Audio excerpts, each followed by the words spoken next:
वक्रतुंड महाकाय सूर्यकोटि समप्रभा निर्विघ्नं कुरु मे देव सर्वकार्येषु सर्वदा ओम गंगणपते नमः श्री सद्गुरुभ्यो नमः श्री परमगुरुभ्यो नमः नमः शिवाय श्री हनुमते नमः.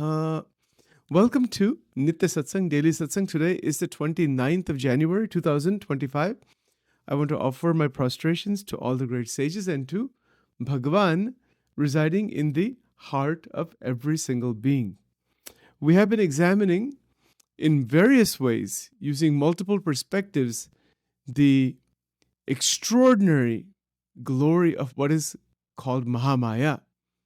This is such a phenomenal discovery from thousands and thousands of years back, and it really stems into a meditative realization. When rishis from ancient times, they would sit for dhyan, and they will sit in nature for extended periods of times, trying to balance, to discover the balance of the mind, body, senses, etc. And in that discovery, in that alignment, there is grace, there is krupa, there is revelation. And in that revelation, mantras are revealed. Vedic mantras, the Bij mantras, all these mantras are revealed into the mind of the different rishis. So this tradition that we have, that we call Sanatana Dharma, it is extremely old. It is very, very, very old. The mantras are also extraordinarily old. So there is this beautiful interplay between the life that human beings have here, because we come into this world through the womb of the mother, and then so the body is created, we come into this world, and then we experience this world for some number of years, then the body goes. Then another world appears, another body appears. And this is there for each and every jivatma. Assuming for a moment that there are infinite number of jivatma, each jivatma is given a body, sharira.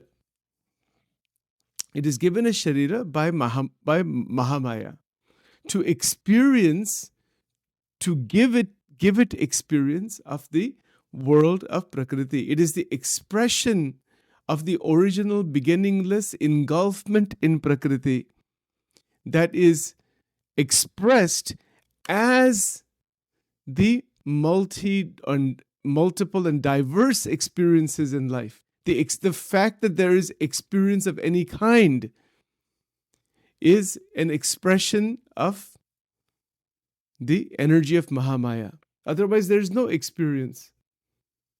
We have experience while we're awake. Through the body, we have certain kind of experience. In dream state, we have another kind of experience. In deep sleep state, there is no experience of any kind. There is just the lack of experience. And then we come out of that again. So this creation of this sharir, in terms of the genetic code, the epigenetic code, etc., and in terms of the cycle of birth and death, the Punarjanma cycle, which is also a fantastic discovery. It is indicative that this Jivatma is experiencing lifetime after lifetime through different bodies. Even that idea is mind-boggling and mind-blowing. We cannot imagine this thing. How can that be? And then on top of that, it doesn't stop there. And then on top of that, the Rishi Parampara. This is the 10,000 years. What we're saying is it's Sanatana. It's even before that. There's no beginning point really. There's even beyond the cycle of birth and death, the realization that there is the liberation from the cycle of birth and death. So see how advanced this is. For example, I was looking through the biblical traditions, the Abrahamic traditions. There is no concept of reincarnation in Judaism or in Christianity or in Islam. Maybe some esoteric versions may have that in there, or maybe it was there at one point. I don't know. Or they just never got to it, or it's, who knows, right? I'm not really sure. We have to do some more research on that. But as far as I know, they don't have any such concept of reincarnation. They say this is your one birth. You believe in God, you believe in Jesus, or you believe in Allah, or you believe in Muhammad, or whoever, the Jehovah. And if you don't believe in him, then you're not going to be liberated. It's over. So there's some problems in that ontology also. Whatever it may be, that's another subject altogether. Problems in what sense? Like for example, in Christianity, they say that if you don't believe in Christ, if you don't know about Christ, you cannot realize God. This is the basic. This is called exclusivism in Christianity. There's three. There's called exclusivism, inclusivism, and pluralism. We're going to talk about that in the other programs on Thursday evenings. But these three things are there: exclusivism, inclusivism, and pluralism. So Ramakrishna Paramahansa was a pluralist. Those who say that you cannot reach heaven unless you believe only in Jesus, or those who say you cannot reach the Goloka or the heavens unless you worship only Krishna. These are exclusivists. You see, this is called exclusivism, that this way and the only way.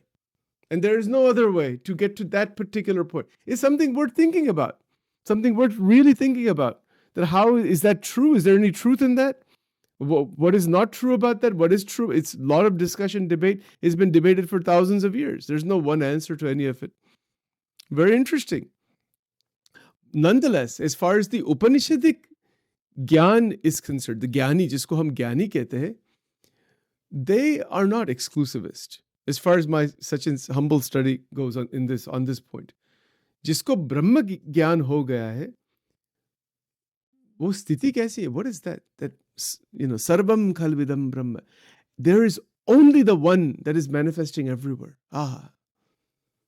So all of these different religions, different sampradayas, different gurus, this, that, as Swami Ram Tirth would say, they are all only mine. They are just little wells only, and we have the ocean.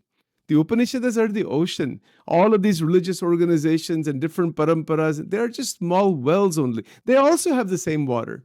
The water is not anything different, but they are wells. And the Brahman is the ocean. So one has to be careful with this. There's no ego or anything in that. But if you read Swami Ram Tirth, so Ram Tirth unka naam, he came to the US in 18th century. He was a mathematician. Bahut bade sant ho gaye. And there's a whole series of books which I got almost 25 years ago, In the Woods of God Realization. Mere ghar mein, at some point, if you come visit here, I'll show you all these amazing texts. And he's a pure brahmachari, pure like Naishtik brahmachari. He was like that. That was his sadhana. And he was a devotee of Krishna also, but he was an Advaitic saint. And he used to go to churches. And if a new church would open, he would say, this is my church only. He would not have any divisiveness. And see, this is perhaps the most central teaching in the Vedic tradition. In the Vedic Upanishadic tradition, then through the Gita, etc., forward. The one teaching that runs through the entire lore, the Vedic lore, the scriptures and the sadhanas done, is to go beyond divisiveness and to cherish diversity. That is the Shaiva Tantra tradition. Now that is the beauty, the Kashmiri Shaivism and the Pratyabhigna Hridayam, as well as the entire Devi Upasana, the various ways that Shakti is worshipped. It is cherishing the glory of the manifestation of Prakriti. That is Shakti. That is the Upasana of Shakti, the adoration of beauty, the adoration of the creation. Rather than just calling it as an illusion or something to be transcended, the path is a different path of Shakti Upasana. The goal is still the same. The goal is to realize the one without a second. But the path is of a different type. In Shakti Upasana, there are many different paths. Many different ways that there's right-handed path, left-handed path. There are so many different mantras, so many different sadhanas, so many paths are there. That is not so much the case in the Advaita Vedanta path. Advaita Vedanta path it shows you one straight path, that Brahma Satyam. The Satyam is Brahman, nothing else is there. The Shakti is just another power of the Brahman, and that's all, and go beyond all that thing, and you just are merged into the one, and it's game over. That's it, finished. The Nirvikalpa Samadhi ho gayi, there's no you, there's no that, there's only the one without a second, Advaita, over. End of story. And then there's no description of that at that point. It's done. So that's the kind of path, and that's the destination. In the Shaiva tradition, non-dual Shaivism is called, or it is called Kashmiri Shaivism, and it is also what we would say Devi Upasana, jo Devi ki Upasana that has come in Sanatan Dharma. It is the Upasana of Shakti, and it doesn't consider the world as an illusion. It says the world is real. Why you say it's an illusion? Everything is real. Everything has its own reality. Cherish it. I mean, don't people say that? Sometimes people say, well, eat, drink, and be merry. Okay, all right. Even that philosophy is applied inside the Kashmiri Shaivism, inside the left-handed path, the Vama Marga. That is also there. I said, if you want to enjoy these material things, there's ways of going about that by infusing meditation, doing sadhanas to cross-connect the material enjoyment with the mantra. I'll give you a simple example, very simple example of what that looks like. Let's say let's just use a very simple example. Someone really, really loves to drink tea, right? We all like to drink tea from time to time. Somebody likes to drink tea. So what the left-handed path will say, Vama Marg. They say, you want to drink tea? Okay, well, make the tea the way you want it, exactly the way you want it. Keep the tea in front of you. Keep the murti of the Devi next to that tea. This is the sadhana, you believe it or not. We might be thinking, what is this? This is how this sadhana is done. Keep a murti of Shivji, Shiv Parivar, Shivji, Ganeshji, and Devi. And keep them in like a small temple, to make a small, just keep a photo if you want. And keep the tea right next, keep it there. And then, say Om Shri Ganeshaya Namaha, and say Om Namah Shivaya, Om Aim Rim Klim Chamundaya Viche. Do these basic mantras. Do that 108 times. Do that first. Leave the tea as it is. Then take the tea, smell it, hold it, feel it completely. This is the sadhana. It's incredible, all this thing. And see, it's not just drinking. It's not like that. You really are absorbed in the experience, every part of the experience. And then you put the tea in the mouth. You're in touch completely with the experience. And because you've done the mantras before, that experience is going to be where the senses are enlivened by Shakti to give you the maximum experience with the minimal amount of the substance. And so one can gain wisdom as to the nature and the limitations and the flavor of that experience, the actual sattvic, rajasic, tamasic, the actual anubhav itself with the boundary of the experience in a meditative state, and then the mantras are done. Can you imagine all this? Drinking tea can also lead to God realization. I mean, people don't know all this thing. Kuch malum hi nahi ki kya kar rahe.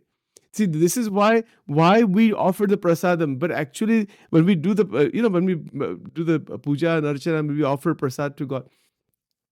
That's fine, but that's not the full sadhana. The full sadhana is like this. That when the enjoyments are there, said I want to enjoy it, and see, there's sattvic, rajasic, tamasic. People say, well, mandir mein vegetarian food is only allowed. No onions, no garlic, no meat, no fish. Right? Most Hindu temples have these kinds of rules. Because that is sattvic bhog. Because you want to increase sattvic. But what if somebody says, I love fish very much. I just cannot stop eating it. No problem. If you cannot stop eating it, do this sadhana. The fish stuff will all get transformed out of your mind. But see, people just say, I want to eat that. The ahankar is there. I want to enjoy that. So in Shakti Upasana, isme kya hai? You want to enjoy it? You do my mantras first. Devi says, do my mantras first, and then eventually I'll take all that. I'll take you back. I'll take you out of all that thing. That is why it happened in the Sanatan Dharma. So many places in the Shakti Pitsa and Devi Upasana, they offered the non-vegetarian food to the goddess. Even today it is there. Lots of places, hundreds of places, in fact. And that is and even in the Bhairav, the Kal Bhairav is offered the alcohol, actually. And he drinks the alcohol also in the Ujjain. This is why, because this is the reason why. Now, obviously, many saints have come later on and said that don't offer these things to these deities. That's another subject altogether. But there was a purpose behind that also, because those individuals who are tamsik, who are rajsik, they're trapped inside rajogun, tamogun. So the ancient masters, they knew this. They said there's even a way out for them. ऐसी सब amazing बात है. But these are all very advanced subjects, Let's stop here for now. Om Dhyanamulam Gururmurti Mantramulam Gururvakyam Pujamulam Gururpadam Mokshamulam Gurur Kripa Om Sarvamangal Mangalle Shive Sarvartha Sadike Sharanyatrambike Gauri Narayani Namostute Om Yadevi Sarvabhuteshu Mahadakshmi Rupena Samstita Namaste Say Namaste Say Namaste Say Namo Om Aim Rim Klim Chamundaye Viche Swaha Om Shri Durga Arpanamastu. Om Durga Durga Rakshini Tata Swaha. Om Aim Rim Klim Chamundaye Viche Swaha. Om Shri Radha Krishna Arpanamastu. Rim.